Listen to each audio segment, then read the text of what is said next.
It's time for a conversation with Bob and Sherry. Hi, Sherry. Hey, how are you? Before Good. I dive in my angry rant about this topic, I just wanted to let our local candidate know because we've been getting some inquiries about getting them interviewed, getting a lot of local candidate interview for the upcoming election. We're able to do that. Bob is traveling and our schedule's becoming a little crazy, but we are dedicating the entire month of June to interview candidates and get you guys ready for November election. We're not going to be able to do in July, and August is campaign season, so I just want to make everybody to be aware of. If you want to be interviewed, you can send in the inquiry now. We can schedule everybody in June. We did a show and we touch upon Don Lemon and Tucker. At that time, I did not watch the interview or the back and forth between Don Lemon and the GOP candidate, Vivek. I can't pronounce his last name, but he is a Asian Indian American. He's an entrepreneur. He's running for president. He's a presidential candidate for the GOP.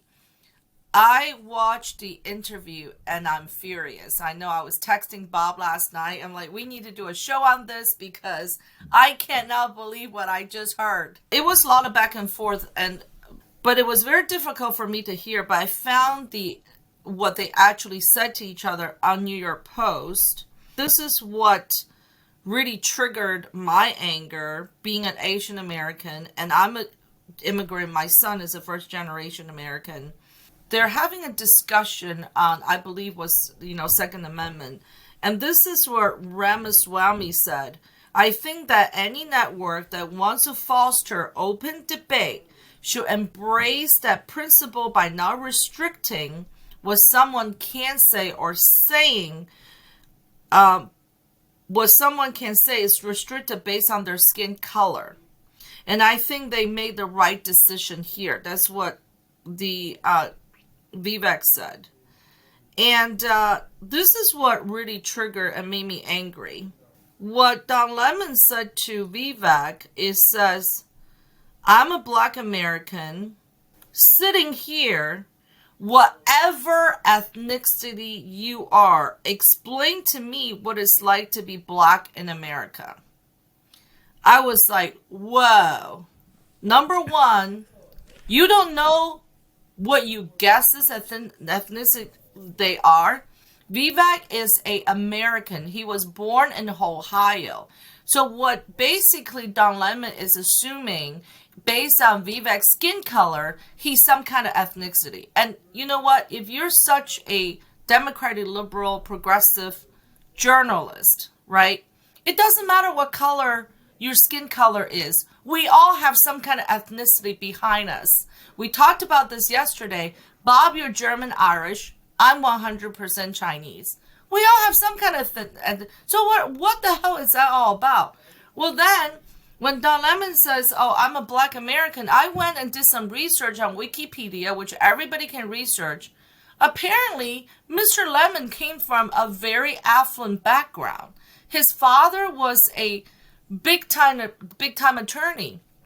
This man, Mr. Lemon, has had a fairly smooth career path. He's worth $12 million. He has an apartment in New York, in Harlem, and he has a house in Long Island. Okay? Not only Mr. Lemon lives a very elite, privileged life as a Black man, he's living a very elite, privileged life as American. He is the top 10% of this country. And secondly, Mr.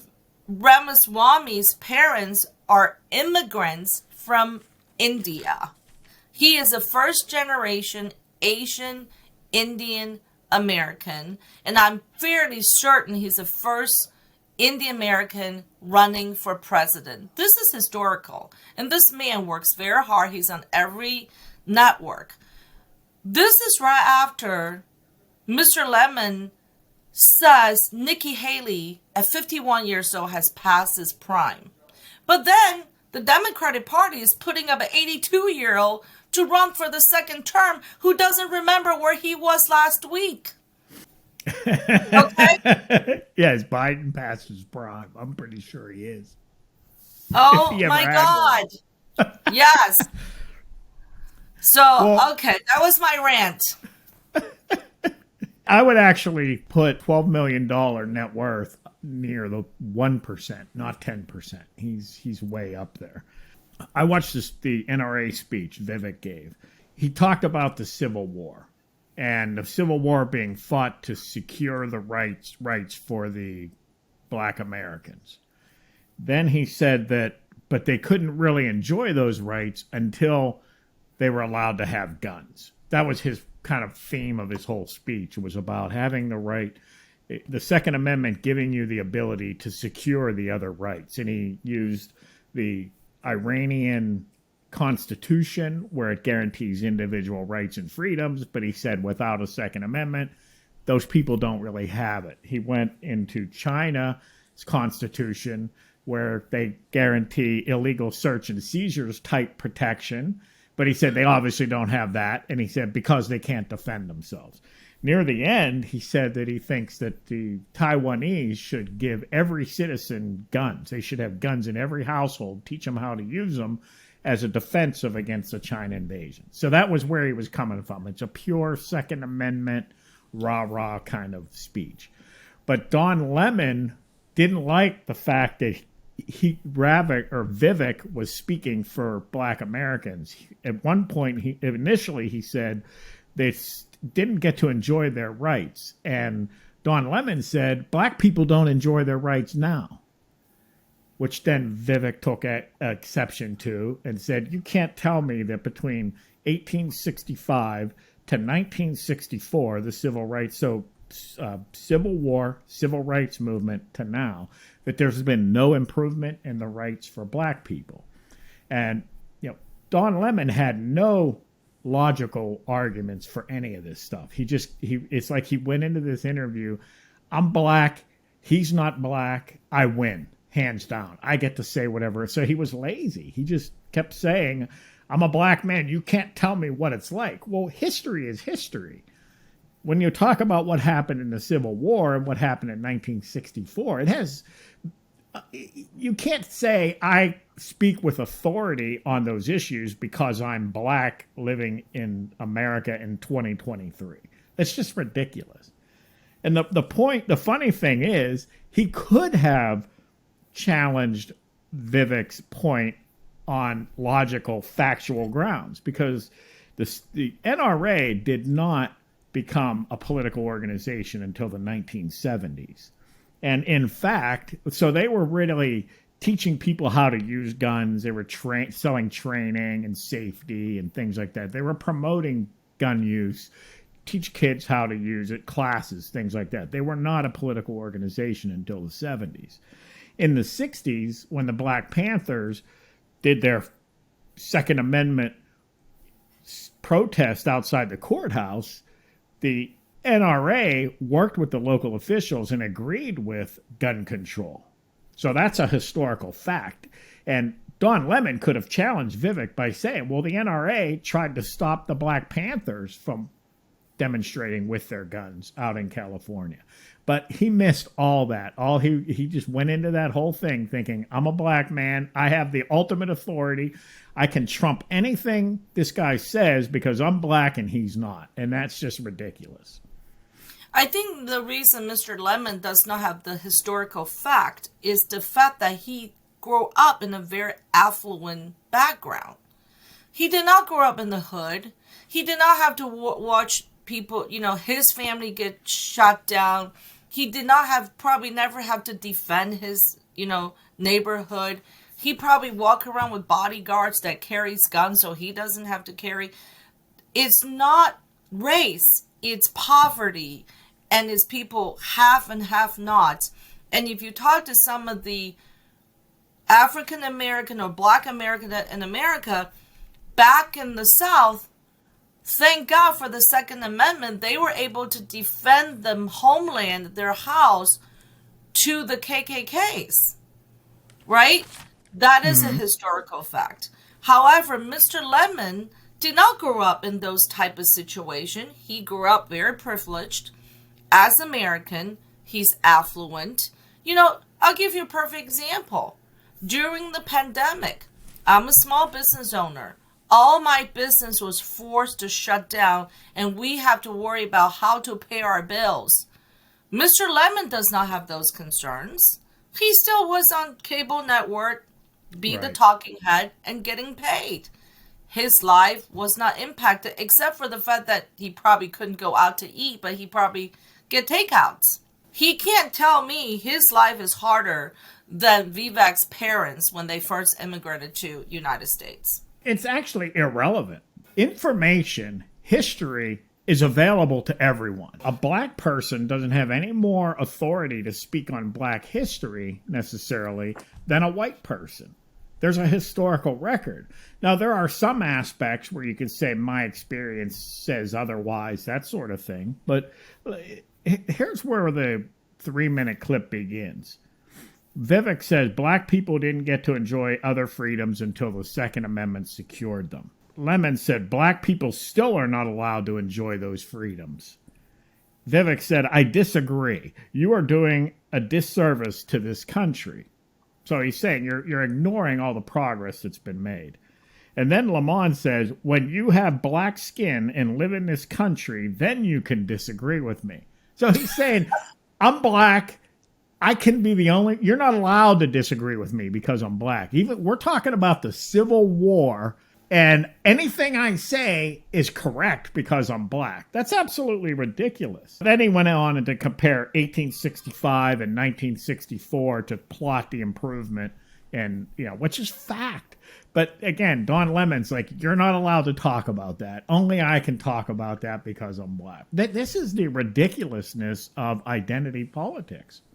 But Mr. Lemon is also not a woman.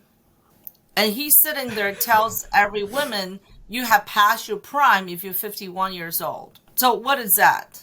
Well, I mean, so that means that Mr. Lemon should never discuss any issue related to women. He should not discuss any issue about white people.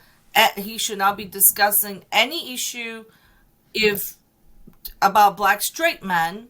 He should not be discussing any issue on transgender because he's not, right? This is a great example of how identity politics makes people stupid. If you have a minority person who's disadvantaged and struggling in this country through poverty and everything, and this is what you're equipping them with, you're setting them up for total failure.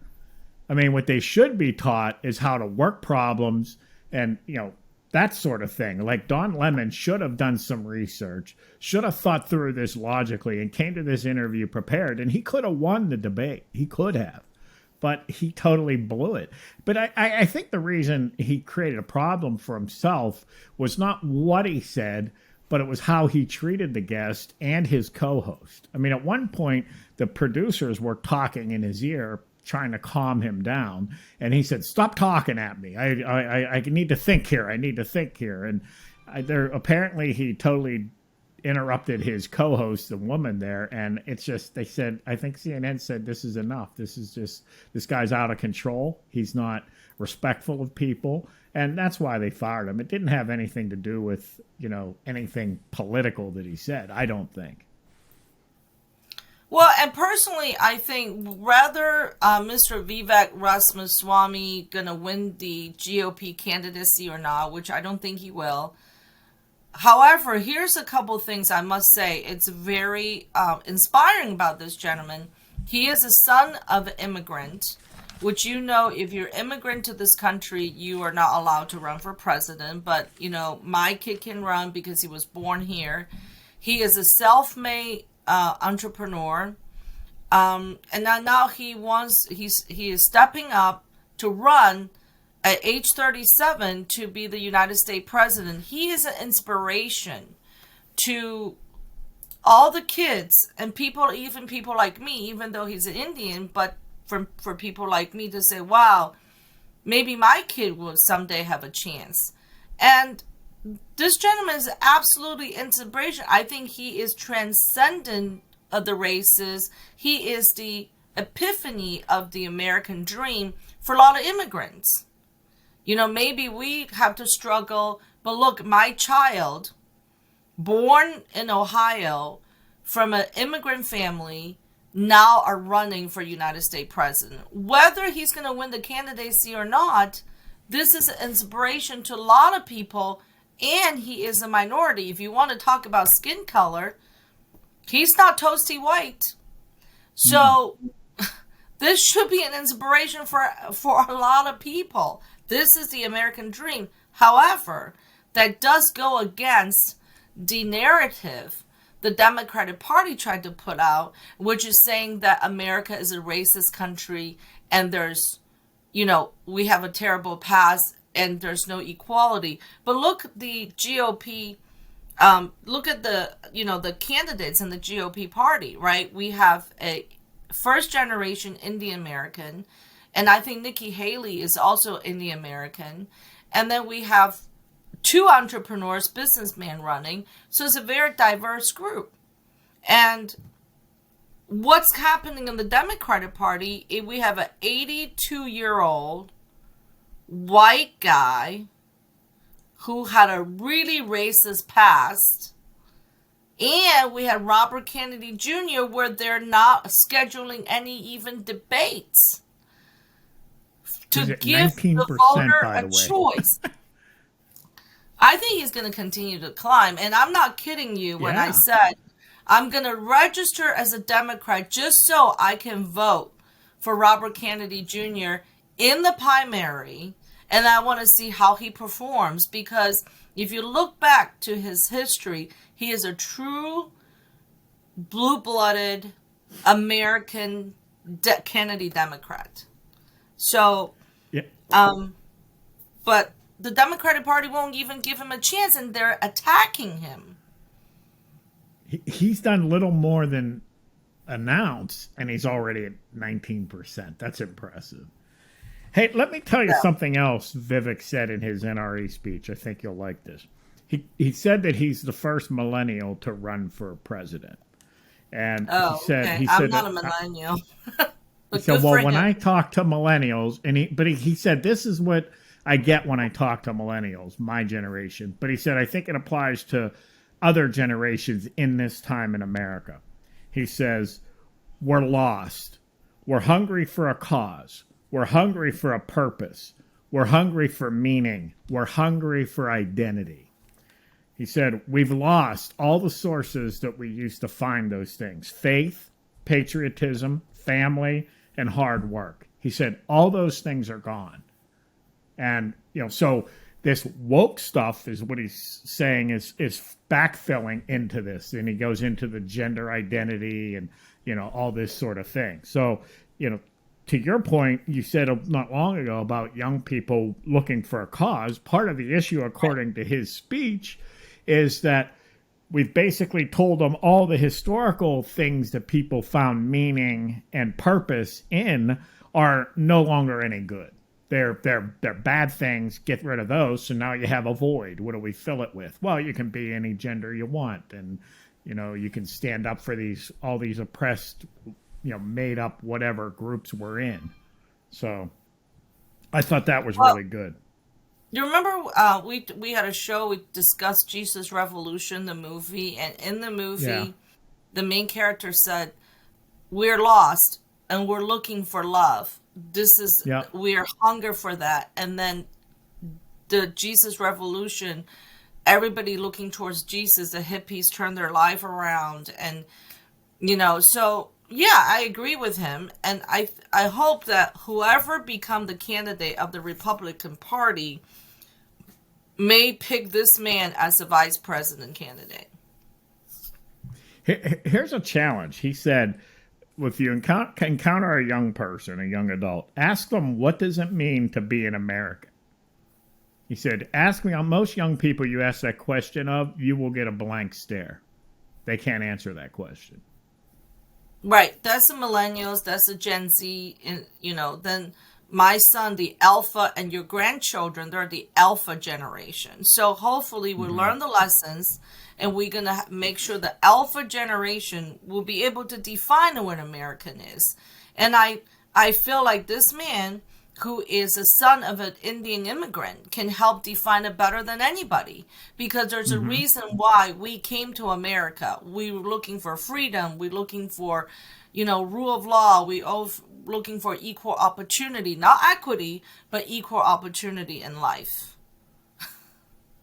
Well, and I think Republicans like me should be pro-immigrant, because people who stand by traditional values, the immigrants coming to this country, believe in them much more firmly than the up-and-coming American generation. So, pro-legal immigrant.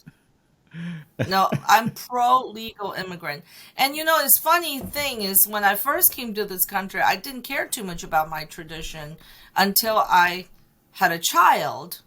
Then we started making sure we'll celebrate every holiday to make sure he understands where his heritage is. He's Chinese, there's Jewish, there's Italian. We make sure that happens, and so he embraces his heritage. And I see Mr. Ramaswamy, he is embracing his heritage as a Asian Indian American, and he's not apologizing for his race. He's not apologizing for his color. He's standing out there and saying, look at me.